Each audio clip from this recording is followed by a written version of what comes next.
I was 31 when I came back to my father's cedar cabin above the Nooksack drainage, and before that spring ended, I carried a half-frozen bear cub through sleet with both hands shaking from cold and effort.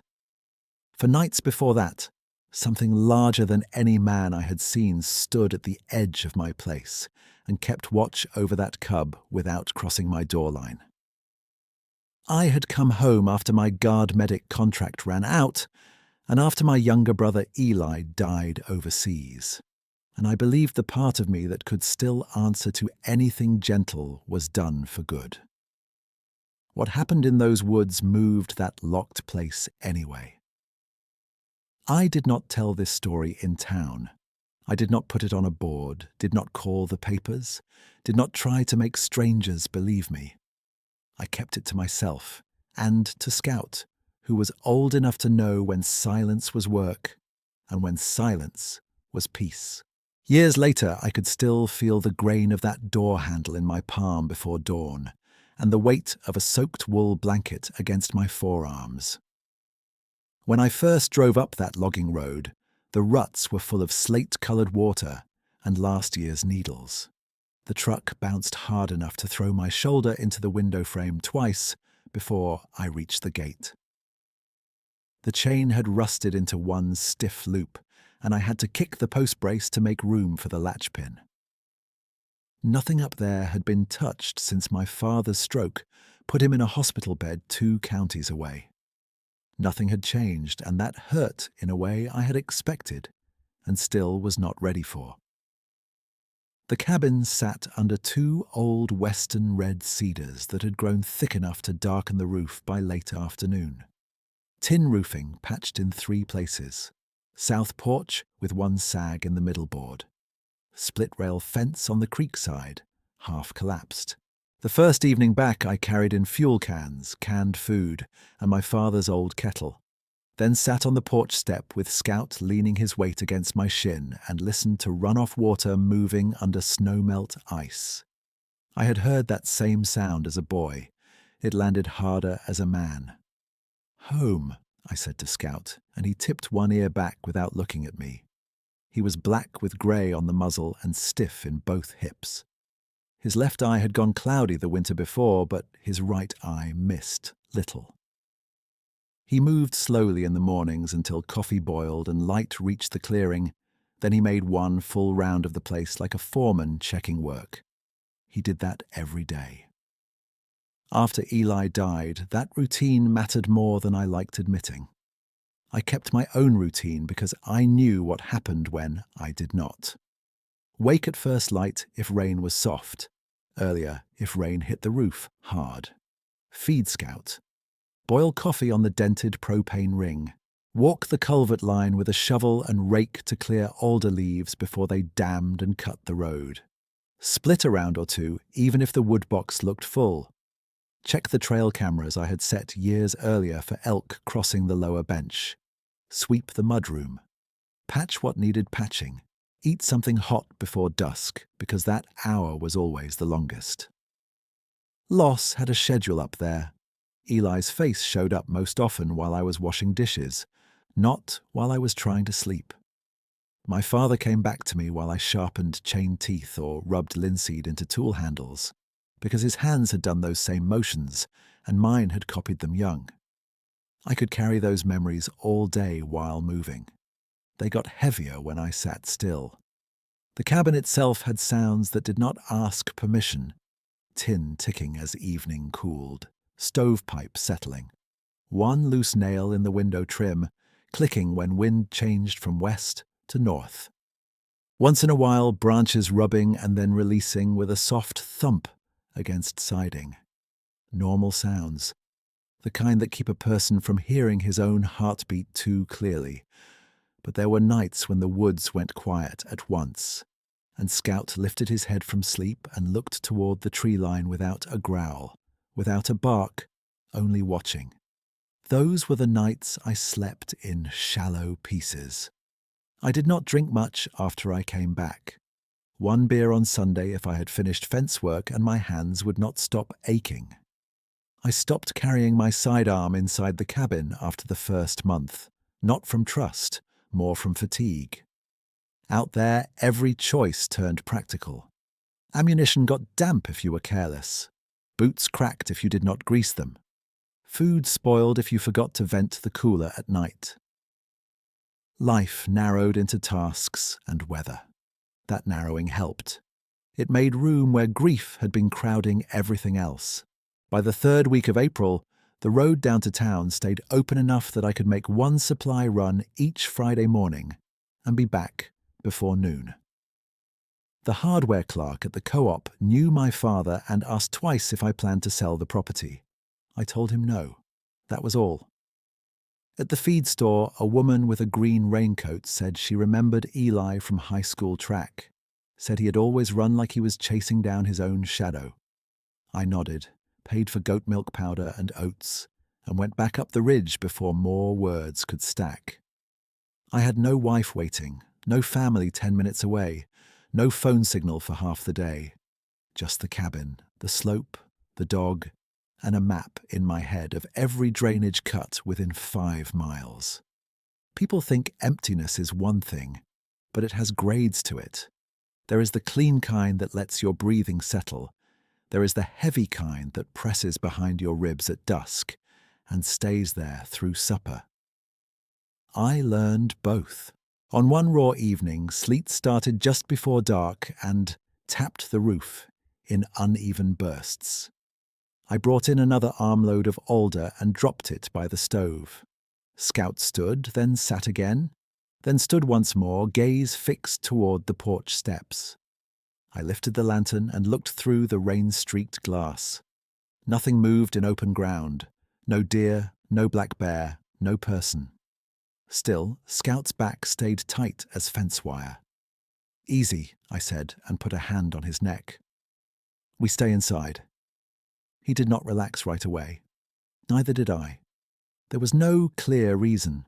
The place simply felt observed in that hard-to-name way old hunters talk about, and young men dismiss. I was not young anymore. I kept the lamp low, checked the mudroom latch, and sat at the table with a sharpened pencil and my father's weather notebook. Temperature, wind direction, precipitation type, creek height against the lower marker stake. Facts calmed me. Facts gave shape to long hours. Close to midnight, the sleet eased into rain. Water ran off the eaves in steady ropes and drummed the barrel lids. Scout finally lay down and put his chin on his paws. I stayed awake another hour, listening to the forest carry and answer its own small sounds. No dramatic crack. No cry. Just rain, the stove settling, and something else farther out near the vine maples that was not hoof and not branch fall. A measured presence. Then quiet again.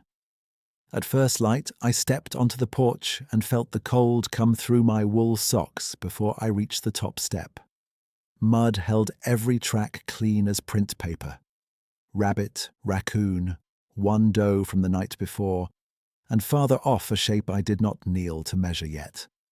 I had seen enough sign in my life to know when not to force a conclusion while coffee was still on my breath.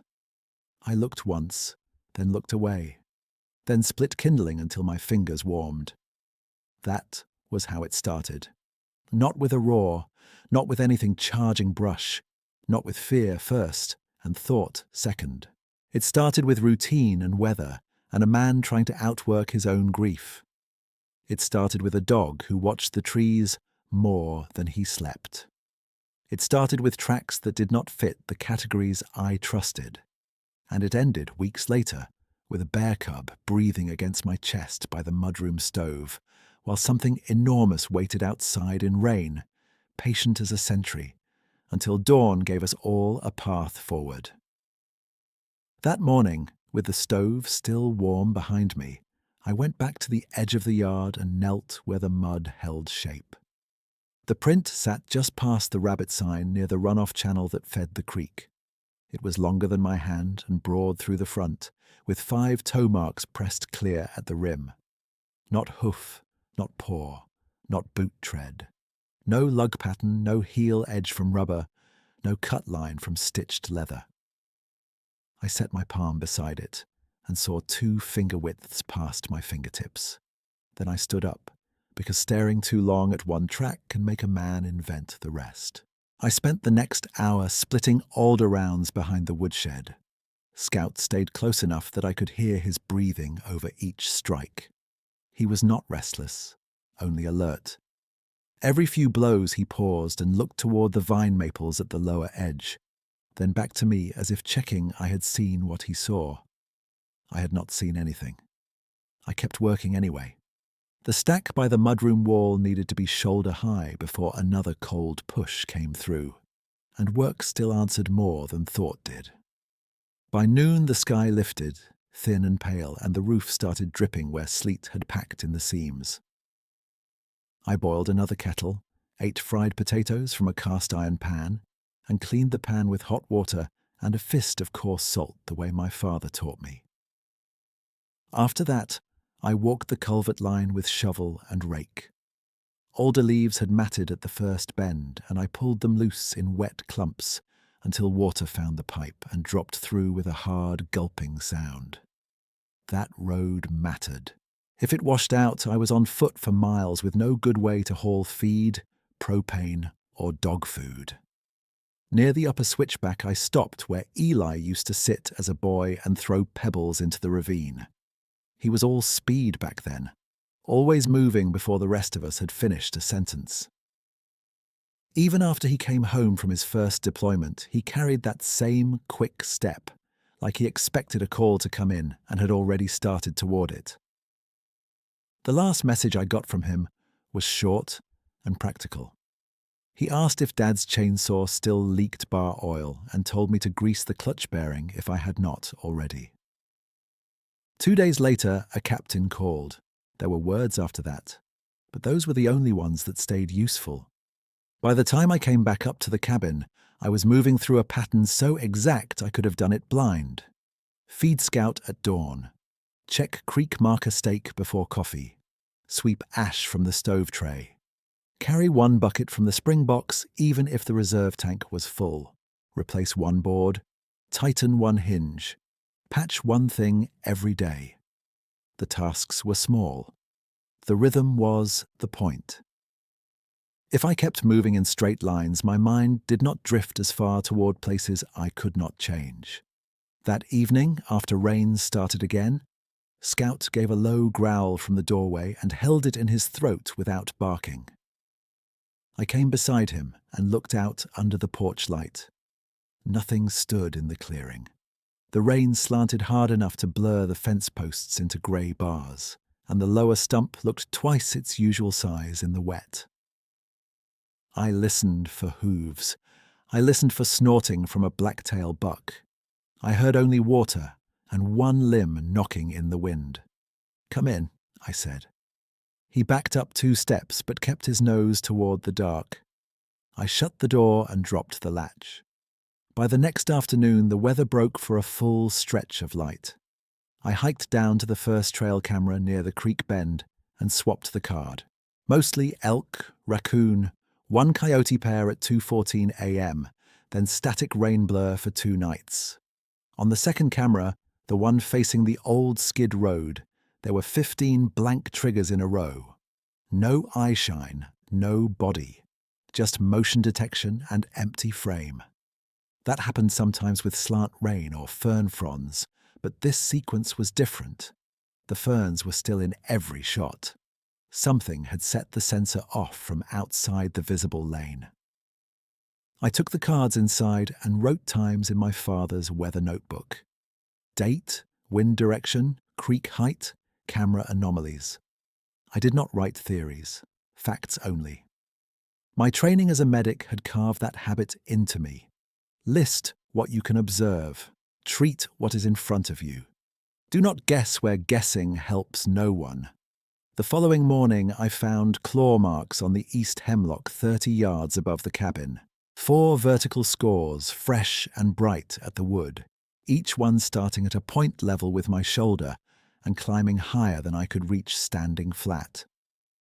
Bear could do that, and bears did mark trunks in spring, but there were no matching pad prints around the roots, and no hair snagged in the bark.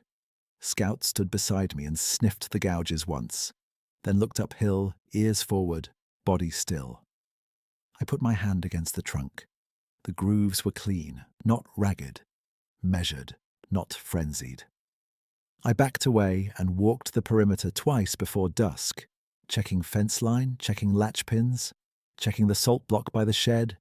Nothing else disturbed. No damage, no scatter, no sign anything had tested the chicken wire around the feed bins. Whatever had passed through had touched one tree and moved on. The morning after that, I drove to town for oats, lamp mantles, and a fresh bag of kibble. At the co-op, the same clerk rang me up and asked if the upper road had slumped again. "Not yet," I said. He nodded and slid the receipt across. "Cold year?" "Feels that way." I came back before noon and stacked sacks by the mudroom wall. Scout sniffed each one, then sneezed and limped to his bed by the stove. The afternoon stayed calm. No growling, no odd quiet. I let myself think maybe the week had been only weather, and my own nerves running ahead of me. That evening I set a salmon fillet to thaw in a pan on the porch table, where the air stayed cold enough to keep it safe overnight. I had done that before with no trouble. Raccoons usually kept to the creek side, and if one came near, Scout let me know before it touched anything. I checked the table once at midnight when I stepped out to look at the stars. The pan was still there. Fish still frozen through the center. I went back in, banked the stove, and slept in short stretches until grey light. At dawn the pan sat empty. No drag marks, no scales, no torn paper. The pan was clean enough to shine in one corner where rain had hit and run. It had been moved 6 inches and set square to the table edge, straight as if placed by hand. I looked over the railing at the mud below. Mixed tracks blurred by drizzle. One raccoon print near the barrel, one rabbit line across the lower step. Nothing big enough to match the missing weight. Scout came out, sniffed the pan once, and gave a low sound I had heard only at the vet when strange dogs crowded his crate. I washed the pan and said nothing out loud. The day still needed doing. On the next morning, under a thin mist that hung at knee height, I found the small prints first. They circled the woodpile in uneven loops, 5-toed and round, each no bigger than the base of my thumb. Cub prints, fresh, sharp at the edges. They came in from the north side of the shed, paused by the chopping block, then wandered toward the old stump before turning back. I crouched and followed them with my eyes until they blurred into trampled needles. Then I saw the larger trackway. It kept to the shadow line where the cedar limbs blocked early light. Long strides. Heel-to-toe shape like a bare human foot, but wider, deeper, and set with a reach no man my height could keep for long on wet ground. The line never crossed open dirt. It moved from tree cover to tree cover, angled behind the shed, and disappeared uphill without breaking pace.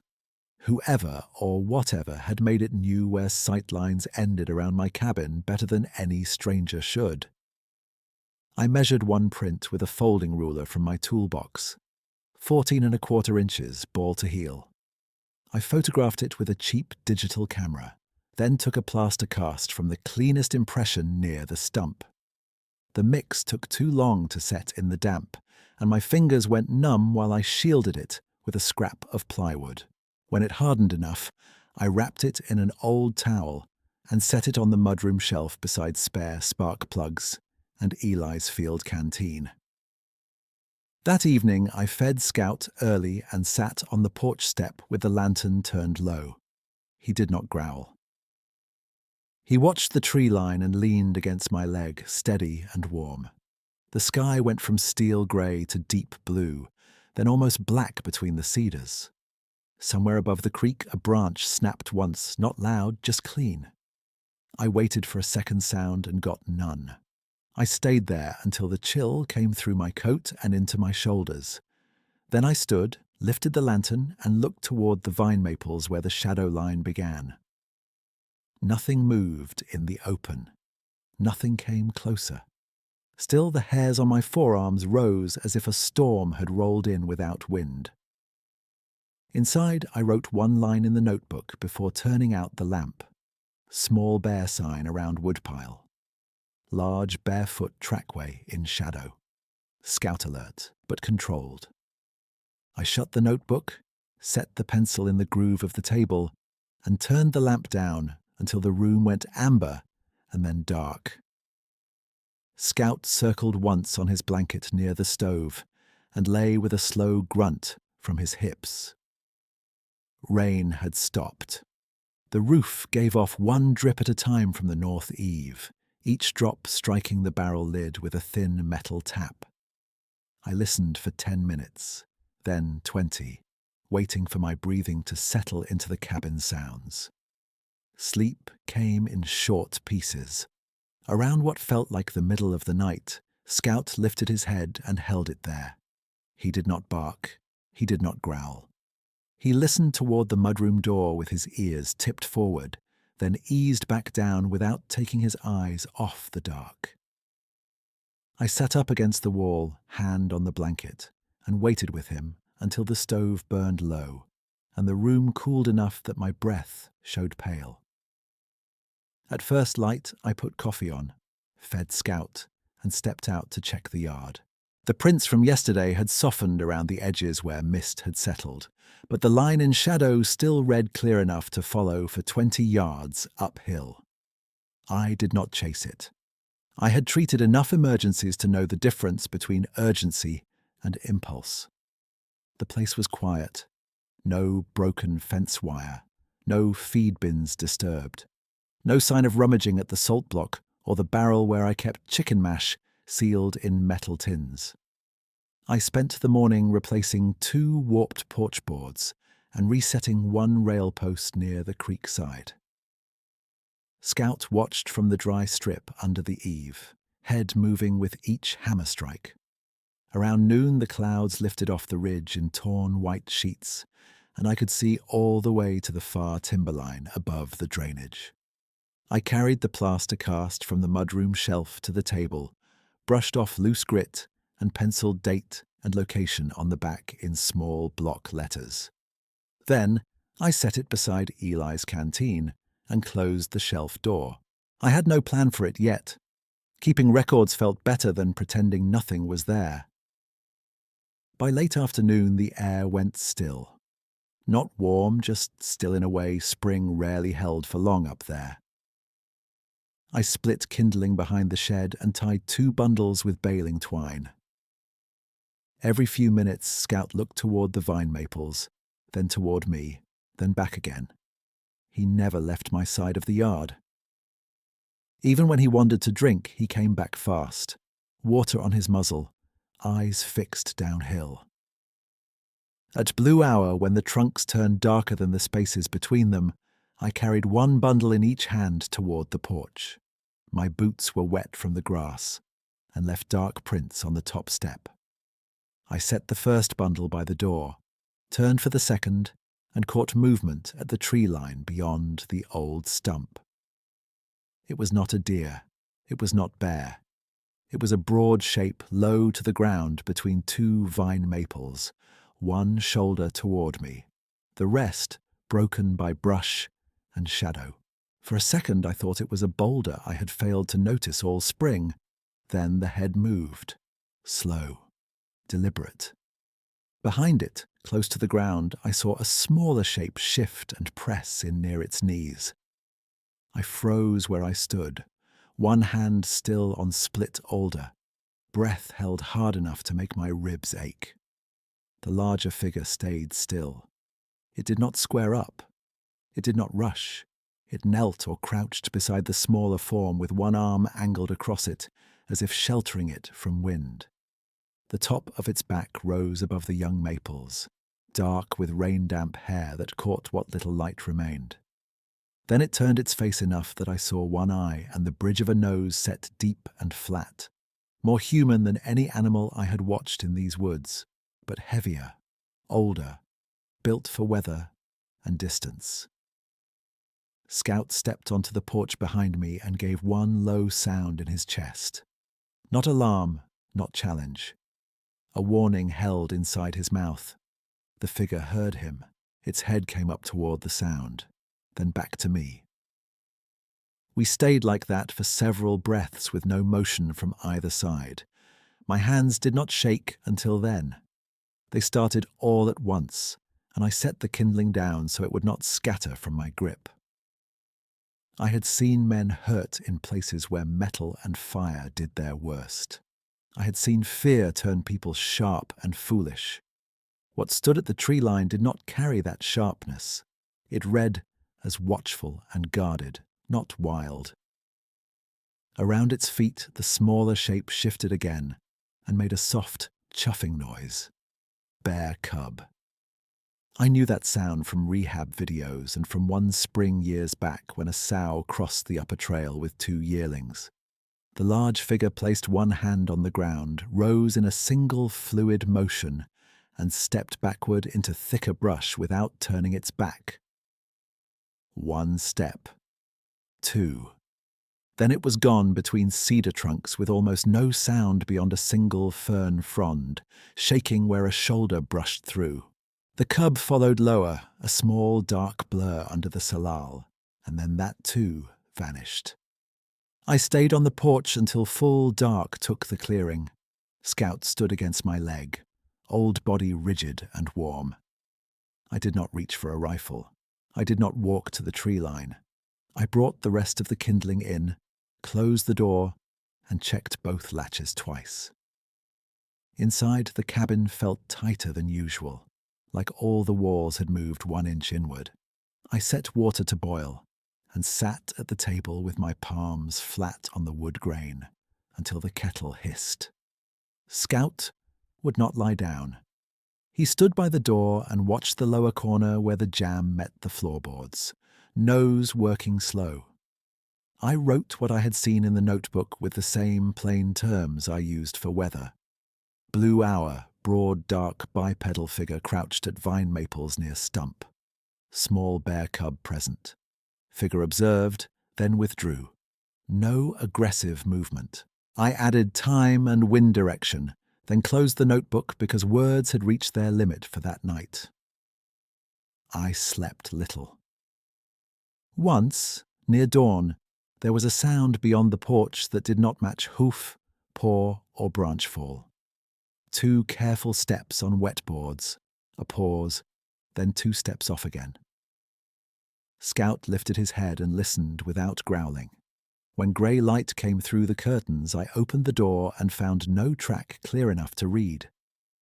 Rain had returned before morning and softened the yard into one uniform skin of mud. By the next evening, I had decided on one practical thing I could do that was neither challenge nor retreat. I could set out food where the line of sight stayed open and where my own boundary held. If what I had seen was guarding the cub, then an overture needed to acknowledge both of them and leave room to refuse. I warmed oats in a cast iron pan with water and a handful of dried berries from my winter stores. Not sweet, not rich, just hot and easy to digest. I filled a shallow enamel dish with clean water and set both near the old stump at the edge of open ground, close enough to the porch that I could see, far enough that no one had to approach the door. I stepped back, wiped my hands on a rag, and left the porch lamp turned low. "Inside," I said to Scout.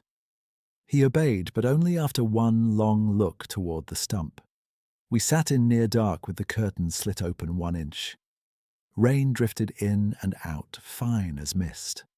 The pan steamed for 10 minutes, then cooled. Night settled. A barred owl called once from the creekside and went quiet.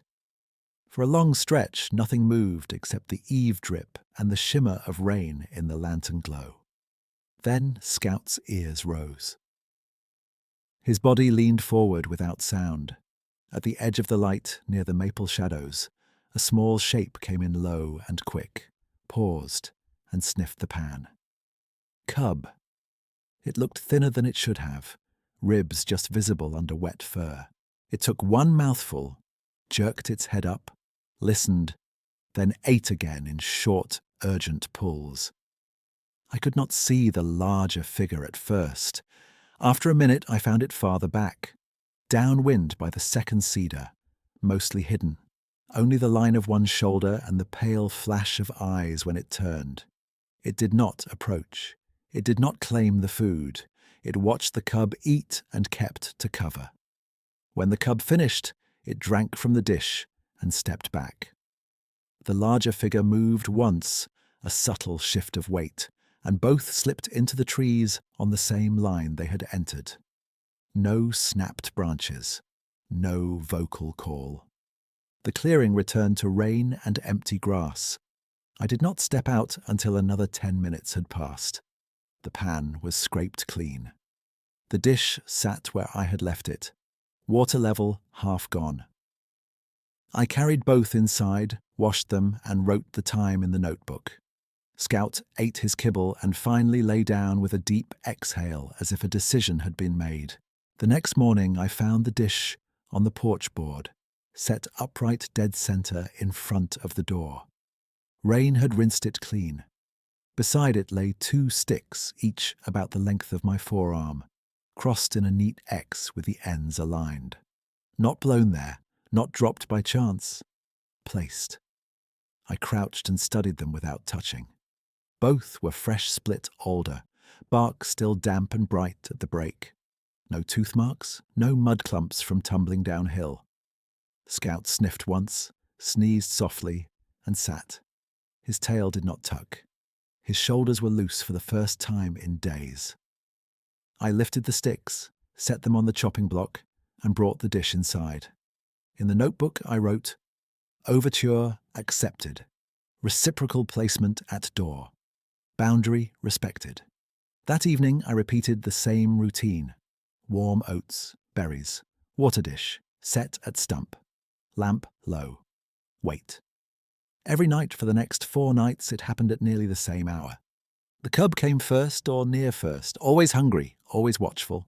The larger figure remained downwind at the margin of brush, broad and dark and patient, never crossing the open strip between stump and porch.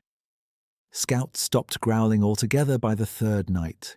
He stood with me at the window, ears forward, then lay down before the visitors left, as if he had learned the pattern and judged it safe enough for old bones to rest. On the 2nd of those nights, the figure stepped far enough into a break in branches that I saw its full height against a cedar trunk. Taller than any man I knew by half a head at least, maybe more. Arms long, chest deep, head set low between powerful shoulders. It could have closed distance in seconds if that had been its aim. It never did. On the 3rd night, I left half a salmon trimmings bowl near the oats, curious whether it would take from my stores like a scavenger. In the morning, the fish remained untouched. Oats and berries were gone. Water dish upright, crossed sticks on the stump this time, centered with the same care as before. Whatever framework we were building, it had rules. 3 days passed under steady rain before the next clear dusk, and the rhythm held through each one. I worked culverts, split wood, checked camera cards, and found blank triggers again near the skid road, but no clear image. Each night, I set food. Each morning, I logged sign and placements. The trackway and shadow appeared and faded with weather, always skirting open ground, always keeping the same respectful line around my home. I told no one. I did not drive to town with plaster casts and stories that would turn to laughter before I finished a sentence. This was not for the co-op clerk, not for a ranger office bulletin board. It was a quiet agreement between my cabin and the timber. On the 6th night, the cub lingered after eating and sat on its haunches facing the porch, rain dotting its muzzle. From behind it, the larger figure gave a soft throat sound, low and brief. The cub stood and moved back to cover. Before disappearing, the figure turned its head toward me through the dark, as if taking count one more time, then withdrew uphill. I stood at the window until the clearing emptied and my reflection took over the glass. Scout came and pressed his shoulder against my shin. Outside, rain eased to mist. Inside, the stove ticked as it cooled. I wrote one final line for the day, set the pencil down, and banked the fire, knowing the shape of my evenings had changed and was likely to hold. I banked the fire and stood from the table to check the mudroom latch one more time. Scout had already curled on his blanket, but his head came up before my hand touched the bolt. Outside, the rain had thinned to a fine hiss through cedar boughs.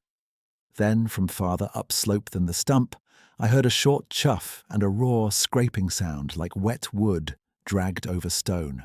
Scout rose all the way and leaned into the door with his shoulder. I listened again. The sound came a second time, sharper now, followed by a thin cry I recognized from the cub, only tighter and broken between breaths. Not feeding noise, not routine. Distress carried clear through the dark, then cut off as if the forest had shut a lid over it. I opened the door and stepped onto the porch in socks, then went back for boots and coat before I could get 3 steps down. Training settled in where fear wanted to take over. Light, heat, leverage. I took the headlamp from the peg, grabbed my toe strap and come along from the mudroom hook, and pulled my old medic pouch from the shelf beside Eli's canteen. Scout paced in a tight line at my knees while I worked. "Stay close," I said. He was already at the top step before I finished. The cold had changed in less than an hour. It bit clean through damp wool and found skin at my wrists. A sleet mix had started again, thin grains ticking on the tin roof and hissing in the grass. I swept my lamp uphill toward the vine maples and saw nothing in open ground. Then I turned toward the old skid line above the east hemlock and caught movement on the ridge. The tall figure stood fully visible between 2 fir trunks, dark against lighter mist. One arm lifted and pointed down toward the ravine cut. Then it swept once toward me, not wide, not threatening, directed, urgent. It held there long enough for me to read it, then lowered and angled its body toward the same drop. I felt my feet lock at the porch edge. A trapped cub in a night freeze was one problem. A sow bear nearby was another. Waist-deep mud in an old logging rut could swallow a man if he placed weight wrong. And, above all of that, I was looking at a being I had no category for except what my own eyes had already told me. It had stayed outside my line for nights. It had guarded, not taken. It was asking now. That did not remove risk. It made the choice mine. The cub cried again, shorter this time. I clipped the come-along to my belt, shouldered the strap, and started uphill. Scout moved ahead 3 paces, then back to my side, then ahead again, reading scent and ground like he had done all his life. Sleet stung my cheeks and turned the trail slick where old needles packed over clay.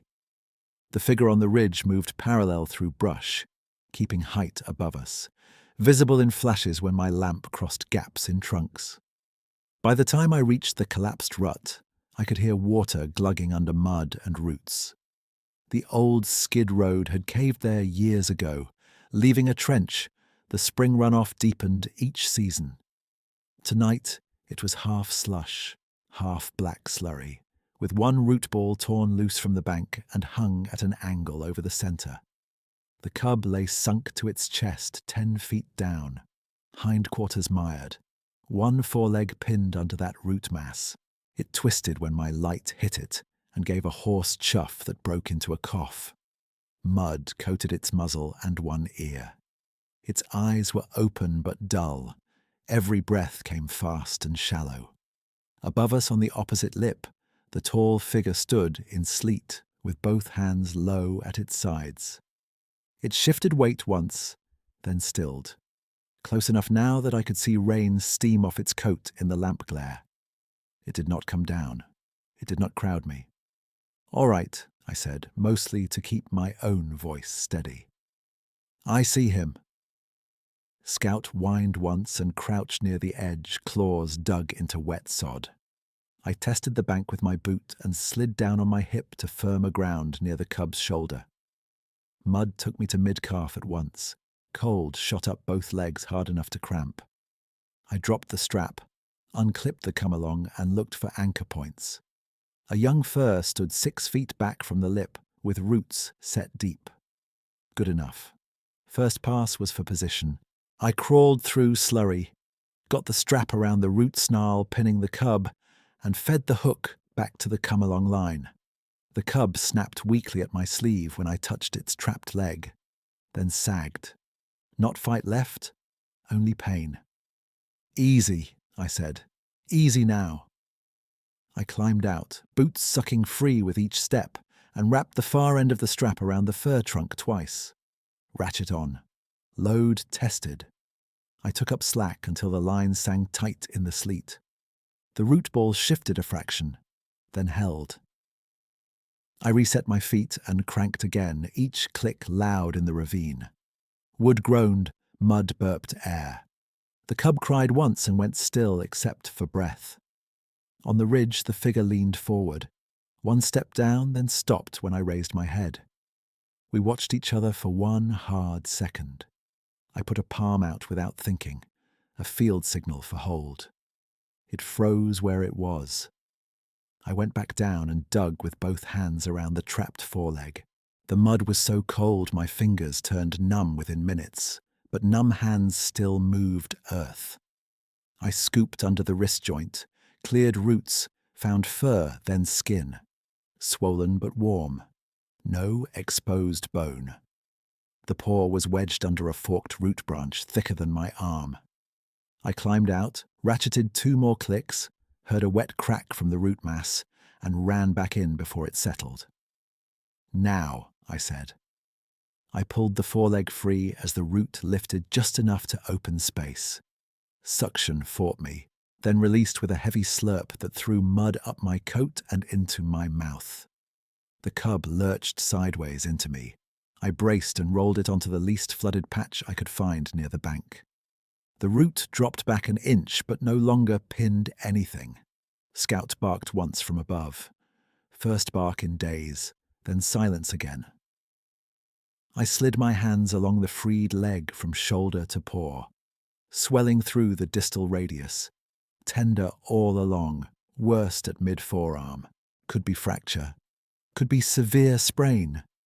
But either way, the cold would finish what the trap started if I left him there. I needed heat, dry shelter, and immobilization. Fast.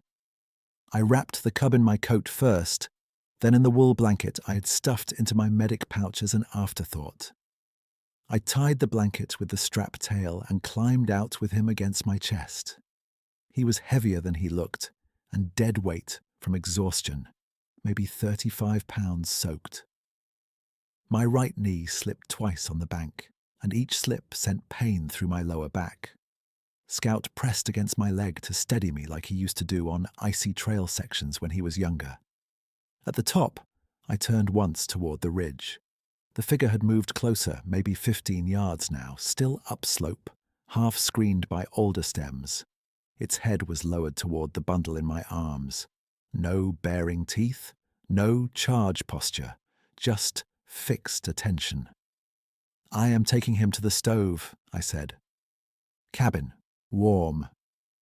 It held still, then gave one low throat sound, almost below hearing, and stepped back into brush to parallel our line home. The walk down felt longer than any carry I had done in uniform. Sleet thickened and turned to hard pellets against my hood. The cub trembled against my chest in uneven waves. Twice I stopped to adjust grip and check breathing at his nose. Still there, fast, but there. Scout ranged 5 feet ahead and kept looking over his shoulder as if counting us. By the time porch light came into view through trees, my forearms burned and both hands had gone stiff. I shouldered the mudroom door open and laid the bundle on old feed sacks, 2 feet from the stove, not closer. Rapid rewarming can do harm. Slow and steady had to be the path. Scout took position at the interior door facing out, body between threshold and room. Outside, one heavy footfall crossed the porch boards, then another, then stopped. A short, pacing line. Back and forth once, then nothing. I stripped wet gloves, lit the second lantern, and set water to heat. The cub's fur was matted with mud from neck to tail. I cut blanket ties, peeled off my coat, and started cleaning with warm cloths, working from muzzle to chest, so he could breathe easier first. He flinched when I touched the injured foreleg and tried to pull away, but he had little strength left. I kept one hand on his shoulder and worked in small passes. "Still now," I said. "You are all right." No answer, but breath and a weak chuff. When surface mud was gone, I checked him the way I had checked casualties for years. Airway clear. Breathing rapid, but no wheeze. Mucous membranes pale pink. Pulse quick at the inner thigh. Core temperature low by touch. Ears and paws cold. Belly colder. I rubbed him dry with 2 towels warmed near the stove, rotating them as they cooled. Scout watched every move, ears half back, then settled to his elbows when the cub stopped struggling. For the leg, I cut 2 cedar slats from kindling with my belt knife and wrapped their edges in gauze to blunt splinters. I aligned the forearm as gently as I could, placed 1 slat on each side, and secured with conforming bandage from the pouch. Not tight enough to choke circulation, just enough to limit motion. The cub groaned once when I finished and laid his head flat on the sack. I checked the wrap every 10 minutes for swelling at the paw. Toes stayed warm enough. Good. In the kitchen corner, I mixed goat milk powder with warm water, then diluted again so his gut would not shock. First attempt with a spoon failed. He turned away and coughed. I waited, rubbed his chest to settle breathing, then offered a shallow enamel dish. He sniffed, lapped twice, stopped, then drank in small pulls while I held the dish steady with both hands. He took maybe half a cup and quit. That was enough to start. Outside, sleet softened to cold rain. Once, near midnight, a shadow crossed the lower window and paused. Scout lifted his head, but did not rise. I went to the glass and saw only a broad, dark outline beyond reflection, still as a stump. It stayed for 3 breaths and moved off toward the cedar line. I logged times on a scrap by the stove because habit mattered when hours blurred. 21:40 freed from rut. 22:15 rewarm began. 22:50 splint placed. 23:20 fluids tolerated. 0:10 respiratory rate down. I wrote with numb fingers and set the pencil aside between checks. By the 2nd hour, shivering eased. By the 3rd, the cub slept in short drops, waking when pain pulsed through the leg, then settling when I put my palm over his ribs. Scout shifted closer until his flank touched the cub's back, sharing heat without crowding. The old dog's breathing slowed the room more than the stove did. Past midnight, the wind turned north and drove rain against the mudroom wall in hard sheets. The cabin answered with its familiar ticks and creaks, but my body stayed tuned to one small chest, rising and falling on the sacks. Each time it lifted, I felt my own shoulders loosen a fraction. I had carried strangers under rotor wash and through blackout alleys, had packed wounds in dirt and noise while radios screamed, and none of that felt as quiet as this room did with one bear cub, sleeping by my stove, and one old dog standing watch beside him. Care was still care. The hands remembered even when the rest of me had gone numb for months. Near what I guessed was 3 a.m, the cub woke and tried to stand. His forelegs buckled at once on the splinted side, and he gave a thin, frustrated cry. I slid an arm under his chest, supported weight, and let him find balance on 3 legs long enough to relieve himself on the tarp I had spread. Then I cleaned the floor, changed the sack, and eased him back down. He drank 2 more mouthfuls and pressed his muzzle against my wrist before sleep took him again. I sat on the mudroom step with my back to the wall, blanket over my knees, and listened to rain running from the eaves. Outside, somewhere beyond the porch, a single low call answered from uphill and then faded. Scout heard it, thumped his tail once, and rested his chin on his paws. By first grey filtering through the window, the cub's breathing had steadied to a slow, even rhythm, and the fever-cold feel had left his ears. I touched the bandage one more time, checked circulation at the paw pads, and looked toward the door where wet tracks had dried into broad, dark ovals on the boards outside. Whatever waited there through the night had kept its line and trusted me to keep mine. I rose, flexed my cramped hands, and set fresh water on to warm again. Steam started to lift from the kettle in a thin white rope, and the cub opened his eyes to follow it. His breathing stayed even. When I touched behind his ears, the skin felt warmer than it had all night. I changed the towel under his chest, checked the wrap on his foreleg, and poured a little warm water into the enamel dish. He drank without coughing this time, then settled with his chin on Scout's flank. Scout kept staring at the door. He was not stiff with warning now. He watched the way he watched a gate he expected someone to use. I stood beside him and listened. Rain had eased to a light patter from the cedar tips. No wind, no branch noise. Just one faint movement on the porch, a careful shift of weight that made the old board give a short complaint and then go still again. I unlatched the mudroom door and opened it 3 inches.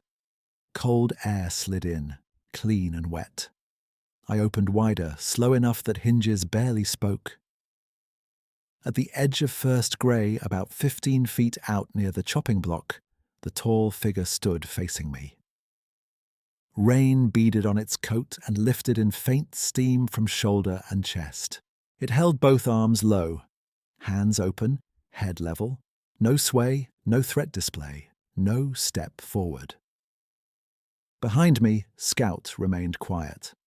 I did not move for several breaths. Neither did it. From that distance, with dawn flattening shadows, I could see details the night had hidden. The hair was darker across the back, lighter at the chest where rain had parted it in narrow channels. The face was broad through the brow and cheeks, skin deep brown grey under wet strands, nose flat and wide, mouth closed. The eyes caught what little light there was, and held it. Not animal bright, not dull, steady and alert in a way I had only seen in people deciding whether to trust what was in front of them. I put one hand on the doorframe so it would not shake. "You kept him alive out there," I said. My voice sounded small in that open quiet. The figure tilted its head once, almost too slight to read, then looked past me into the mudroom where the cub lay. Its chest lifted with one long breath and settled. When its gaze came back to mine, something in my shoulders eased that had been locked since midnight. I had no word ready for it. Recognition came closest. I stepped back, lifted the dish from the floor, and set it on the porch boards halfway between us. Then I moved to the doorway again and waited. The figure watched my hands the whole time. It did not approach the water. It looked toward the dish, then toward me, then gave a short, low sound in its throat and lowered its chin by an inch. Acknowledgement, not submission. A mark in the same quiet language as crossed sticks and untouched fish. Inside, the cub gave a rough little call. The figure's head came up fast at that, but it did not break line. "He is here," I said. "He is warm." The words were for me as much as for anything else. I turned and crouched beside the cub so the doorway stayed open behind me. He blinked, tried to push upright and failed on the splintered side. I slid my hand under his chest and helped him rise enough to face the light. He chuffed once toward the porch. Outside, the tall figure answered with the same low tone and stayed where it was. That exchange ended as gently as it began. The figure shifted one step backward into the rain, then another, never turning away until brush took its outline and left only the pale catch of eyes between stems. Then that vanished too.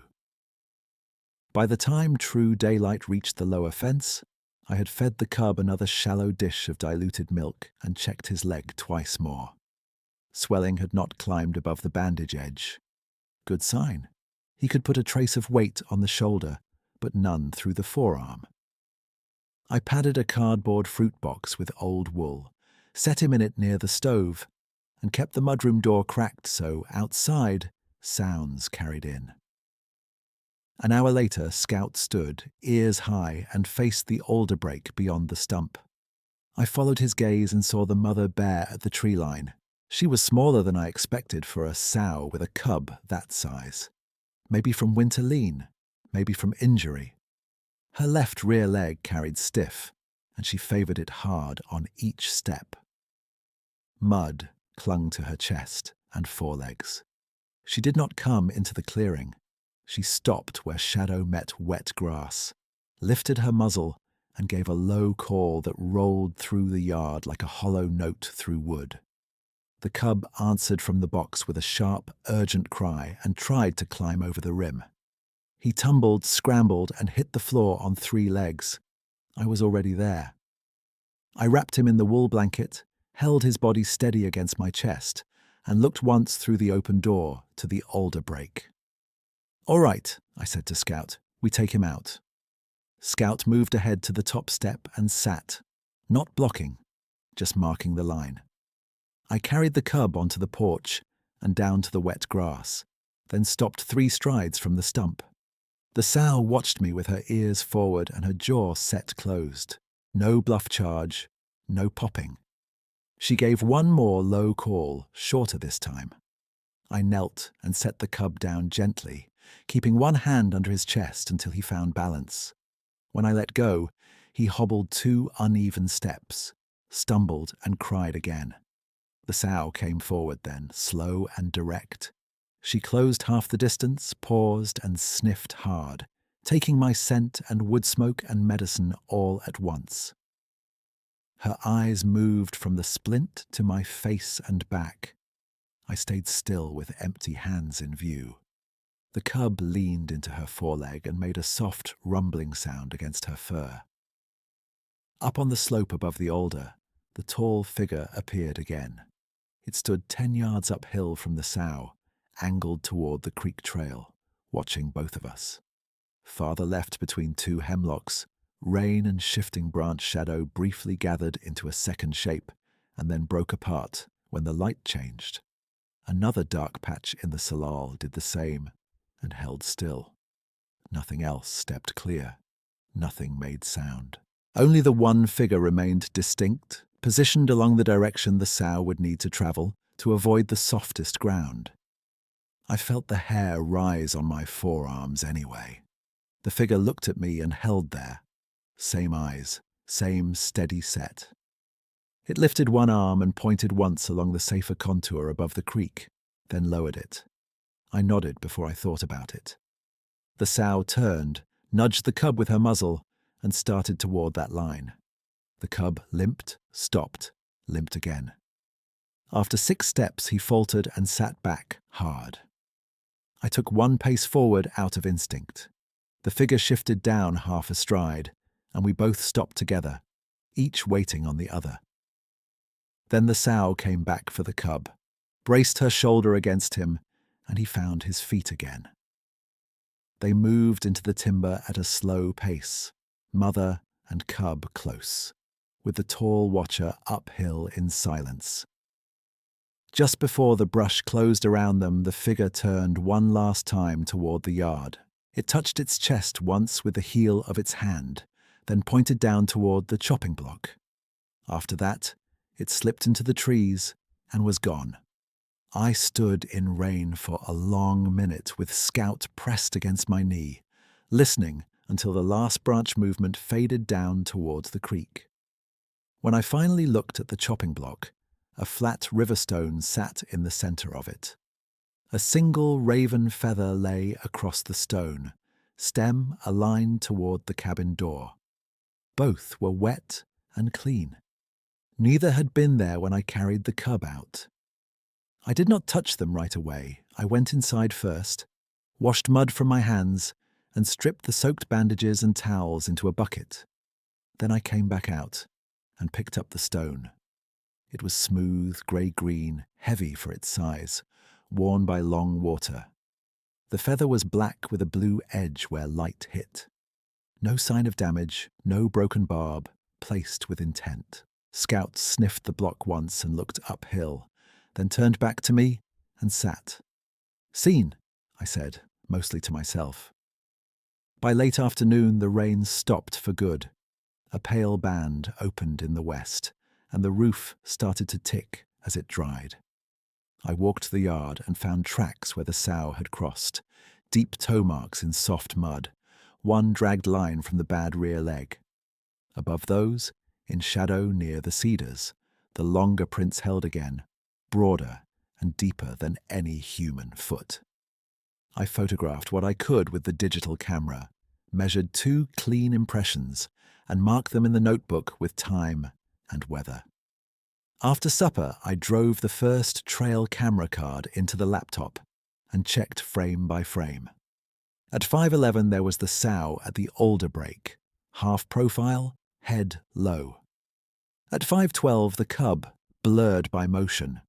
At 5:12:08, a dark vertical form at the upper edge of frame, shoulder and arm only, then empty grass. I copied the files to a backup drive, labeled the folder with date and location, and shut the screen. I did not send them anywhere. 3 days passed before I went down to town for feed. At the co-op, the clerk asked if the cold snap had done damage up my way. "Some washout," I said. "Nothing I cannot fix." He rang up oats and kibble and a new box of gauze. "You look better," he said, then seemed to regret saying it. I signed the receipt and folded it into my pocket. "Sleeping better," I answered. That was true. Nights were still light and broken, but not from dread. Scout no longer held himself rigid at dusk. He ate, made his round, and chose the porch step at evening with his body pointed toward the stump, as if waiting for a neighbor who kept odd hours. Twice that week I found crossed sticks there with berry stains fresh on the wood. Once I found the enamel dish I had lost in spring flood, rinsed clean and set upright by the door. I kept my routine. Culverts, woodpile, cameras, notebook. The plaster cast stayed on the shelf beside Eli's canteen, now with the river stone set in front of it and the raven feather wrapped in wax paper above. Evidence, if anyone ever asked. But no one did, and I did not invite it. What changed was smaller and harder to explain. At dusk, when the heavy hour used to settle behind my ribs, there was room in that space now, not crowded with noise, just room. I still missed Eli when I washed dishes. I still reached for my father in the shape of tool handles and fence lines. Loss did not leave. It shifted, the way creek water shifts after a logjam breaks upstream. On the 7th evening after the rescue, clean light came through the cedars and laid long bars across the porch boards. Scout sat at my left boot, ears loose, eyes on the tree line. I stood with the stone warm in my palm from holding it too long and watched the stump at the edge of open ground. Nothing stepped out. Nothing had to. The woods breathed in and out around the cabin, and for the first time since I came home, that sound felt like company. I kept standing there until the light thinned from gold to grey, and the first evening chill came off the creek. Scout did not move from my boot. When I finally went inside, I set the Riverstone on the table and opened my father's weather notebook to a clean page. I wrote the date, the wind, the clear sky after rain, and one line beneath it. No visual contact tonight. Stump watched from porch. Stone held. I read back through the last month by lantern light, page by page, and the entries lined up like fence posts. First, oversized barefoot print at runoff channel. Claw marks high on East Hemlock. Salmon taken, pan left square. Cub loops at woodpile, long stride in shadow. Oats and berries accepted, fish refused. Dish returned upright. Crossed sticks centered at door, distress call in sleet. Mud extraction at rut. Splint applied, mother retrieved cub. Riverstone and feather placed. It was all there in plain words. The record looked steady. So did my hands. I took the plaster cast from the mudroom shelf and set it beside the notebook. The cast had one chipped edge from where I had pried it too soon from wet ground, but the toe marks were clean. 14¼ inches at the longest line. I set Eli's canteen next to it, then the feather still wrapped in wax paper, then the backup drive with the trail camera files. I looked at all of it for a long while, then brought out my father's old metal tool chest from under the bunk. The chest smelled like oil and cedar dust. I lined the bottom with folded shop towels. The plaster cast went in first. The notebook pages were photographed and copied. Then the notebook itself went in a dry bag and laid on top. The backup drive went in a small tin with 2 packets of desiccant. The feather stayed in wax paper and slid into an envelope marked only with date and location. I kept the stone out. That one stayed in my pocket. By the second week of June, the high water had dropped enough for me to reach the collapsed rut in daylight. I carried shovel, rake, and a sack of gravel fines in the truck bed and parked at the upper switchback. Scout came with me, slow but determined, stopping twice to rest on the climb. The rut still held black mud in the center, though the edges had crusted and cracked where sun reached. My strap marks were still visible on the fir bark where I had anchored the come-along. I stood at the lip and studied the ground the way I would have studied a treatment site after a hard night. There were bear tracks from sow and cub heading downslope, older now and softened. There were my own boot cuts, deep and erratic from carrying weight uphill. Above those, on the ridge shoulder, the long prints remained in 2 clear impressions where shade had preserved them. Same width, same depth pattern at heel and forefoot, same line that stayed to cover and never crossed open center. Whatever had signaled me that night had held the same boundary from beginning to end. Near a snag by the safer contour, I found 2 cedar slats on the ground with gauze still clinging in damp knots. The splint had come off there. The bandage was dirty but not torn apart. I knelt, picked up both slats and checked the cloth for blood. None. Just mud and berry stain where the cub had brushed past brush loaded with fruit. I sat back on my heels and let that settle through me. I packed the slats and gauze in a paper feed sack and took them home. At the cabin, I boiled a pot, scrubbed the slats clean, and burned the used gauze in the barrel with dry kindling. Then I planed one edge of each slat smooth and set them on the mudroom shelf beside a fresh roll of bandage and the empty goat milk tin. I wrote another line in the notebook. Splint recovered intact at ridge contour. Indicates successful travel after release. 3 days later, I drove to town for feed and fuel. The co-op clerk looked up when I came in, gave me a long glance and set 2 sacks of oats by the counter before I asked. He rested one hand on the register and seemed ready to say more. Then he only asked, "Road holding?" "Culverts are clear," I said. "Upper shoulder needs fill." He nodded. "You still planning to keep that place?" "Yes." He gave one short look at my forearms where old mud scratches had faded to thin lines, then at Scout waiting by the door. Whatever question had been there, did not come out. I paid, loaded the truck, and left. He never raised it again in all the months after, and I never offered more than weather and road conditions in return. That same afternoon, I stopped at the feed store for kibble. The woman in the green raincoat was there again, stacking mineral blocks near the back wall. She saw me, opened her mouth as if she might ask about Eli, then pressed her lips together and tipped her head once instead.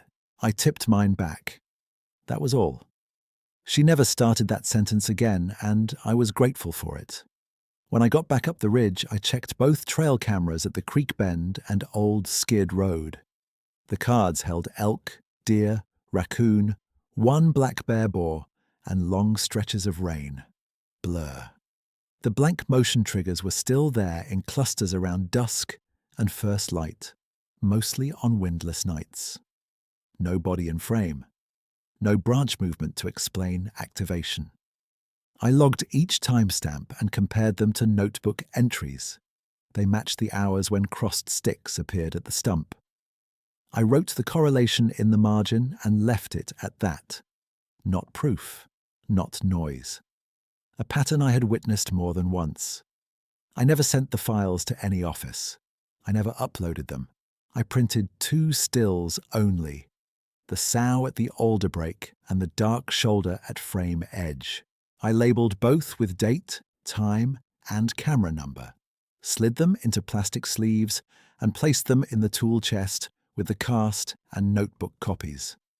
The original cards were reformatted and put back into service.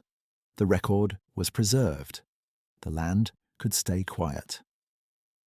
One clear evening near the end of June, I carried a shallow pan of warm oats and berries to the stump and set it down out of habit more than expectation. Scout sat at the porch corner with his cloudy eye toward me and his good eye on the trees. The air held that clean fir smell that comes after 2 dry days in a row. No rain, no wind. Not even the loose nail in the window trim clicked. The cub came first. Larger now and steadier through the shoulders, though he still favoured one foreleg on downhill turns. He ate in measured mouthfuls instead of frantic gulps. Behind him, at the shadow line under cedar limbs, the tall figure stood where it had always stood, downwind and patient, never entering the open strip by my steps. After a minute, the sow appeared upslope, lean but stronger than before, left rear still stiff, yet bearing weight without a dragline. No one made a sound. The cub finished, drank, and stepped back.